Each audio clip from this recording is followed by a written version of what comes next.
The fog rolled thick over Willow Creek, a sleepy little town where nothing ever happened, until she showed up. A girl, no more than 12, stepped out of the mist one October evening, her boots crunching on the gravel road. She wore a patched denim jacket too big for her frame, and her eyes, wide, hazel, and restless, darted like she was searching for something she'd lost. The townsfolk didn't know her name yet, but they'd call her Wren, after the bird stitched onto her sleeve. She didn't belong here, not in 2025, and everyone could feel it. Wren carried a small leather satchel slung over her shoulder, and inside it, something ticked faintly, like a pocket watch, but sharper, more insistent. She didn't talk much, just wandered into the diner on Main Street and slid into a booth. The waitress, Marge, raised an eyebrow at the girl's muddy boots and asked where her parents were. Wren didn't answer. Instead, she pulled out a coin, shiny and strange, and placed it on the counter. Marge picked it up, squinting. It was dated 2091, with a symbol she didn't recognize, a spiral with 3 dots. Funny money, Marge muttered, but she poured the girl a coffee anyway. Wren sipped the coffee, her hands trembling just a little, and stared out the window at the old clock tower across the street. It hadn't worked since the 80s, its hands frozen at 3:17. She muttered something under her breath, too quiet for Marge to catch, but it sounded like, not yet. Then she opened her satchel, peeked inside, and snapped it shut fast, like she was afraid someone might see. That's when I noticed her. I'm Ellie, by the way, 14, stuck in Willow Creek with a part-time job sweeping floors at the diner. I'd seen weirdos pass through before, but Wren was different. She didn't just look lost, she looked haunted. I slid into the booth across from her, ignoring Marge's glare, and asked, "You okay?" Wren flinched, like I'd shouted, then sized me up. "You live here?" she said, her voice soft but sharp. I nodded. She leaned closer, her breath hitching. "Then you've got to help me." "It's coming." "What's coming?" I asked, but she didn't answer. She just grabbed my wrist and pulled me outside into the fog. The air smelled like wet earth and something metallic, and that ticking from her satchel got louder. We stopped under the clock tower, its shadow looming over us. Wren knelt, opened her bag, and pulled out the strangest thing I'd ever seen, a brass gadget, no bigger than a phone, with gears spinning inside a glass dome. A faint blue light pulsed from it, and those gears weren't just moving, they were rewinding. "This is a stitcher," she whispered. "It holds time together. But it's breaking." The clock tower groaned then, metal creaking, and its hands twitched, jerking backward to 3:16, then 3:15.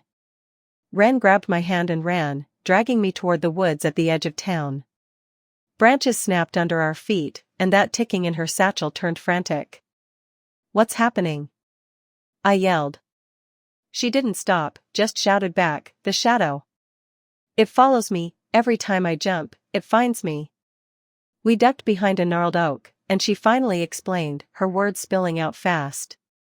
She was a time traveler, not by choice, but because she'd found the stitcher in a junk shop in 2091. It wasn't a toy, it was a tool, built by someone long dead to patch holes in history. But every time she used it, hopping from one year to another, something followed, a shadow, a glitch, a thing that didn't belong. It unraveled whatever she fixed, and now it was unraveling Willow Creek. I peeked around the tree. The fog was alive, swirling, and that flickering shape was closer, tall, thin, with edges that blurred into nothing. It didn't walk, it slid, like time itself was bending around it. The air buzzed, and my head throbbed. "Why here?" I asked. Wren's eyes darkened. "Because of 1987. Something happened, something big, and it's tied to this town. I tried to fix it, but I made it worse." 1987. I knew the story, everyone did. The mill fire. Half the town burned down, 30 people gone, no cause ever found. My gran used to say she saw a girl in the flames, a kid who vanished when the smoke cleared. I stared at Wren. "That was you?" She nodded, tears streaking her face. "I thought I could save them." But the shadow came and it took more.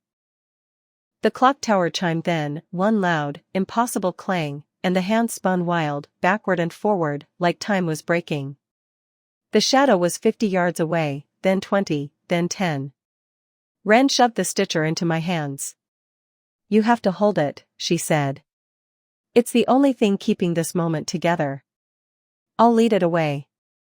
Before I could argue, she bolted into the fog, screaming, "Over here!" The shadow turned, fast as a whip, and chased her. I clutched the stitcher, its gears burning hot against my palms. The blue light flickered, and for a second, I saw flashes: Wren in 1987, running from flames; Wren in 2091, stealing the device; Wren everywhere, always running. Then the fog swallowed her, and the shadow vanished with a sound like glass shattering. The clock tower stopped at 3:17 again. The ticking slowed. I stood there, alone, the stitcher cooling in my hands. Hours passed, or maybe minutes, I couldn't tell. The fog lifted, and Willow Creek was quiet, like nothing had happened. But Wren was gone. I hid the stitcher under my bed that night, too scared to touch it, too scared to let it go. The next day, I found a note slipped under the diner door, in messy kid handwriting: "Don't use it. It'll find you too." I didn't know if she'd made it back, or if she was still out there, jumping through time. But last night, the clock tower ticked again, just once. And this morning, there's a shadow in the fog outside my window that doesn't move like it should.